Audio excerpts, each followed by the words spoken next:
How to verify work email on LinkedIn. So if you want to verify your work email on your LinkedIn, then what you need to do is first you need to make sure that you have a stable internet connection. After that, you need to open up your browser and search for LinkedIn.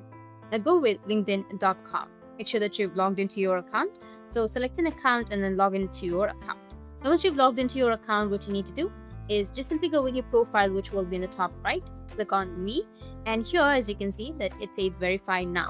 So if you've not verified your work email or if you've not verified your LinkedIn account, it says verify now. Or if you don't find this option, don't worry, you can go with settings and privacy. Once you click on settings and privacy, here on the left side you will have an option of sign in and security. Click on it and then go with the email address, which will be in the top.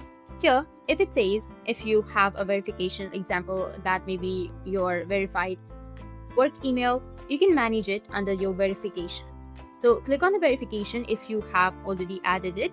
But if you have not verified your work email yet, then you need to just click on the link which says add email address and then enter your work email. Enter the 6-digit code that it has sent to your primary email at first. Copy the code and paste it right here. After pasting the code, you need to enter a new email address, like your new work email. So enter your new work email and then enter your LinkedIn password and then go with submit. After submitting, it will give you a code to the new email that you've just entered, and after entering that code, your work email on your LinkedIn will be verified. That's it. And if you have any questions, feel free to comment below. Thanks for watching.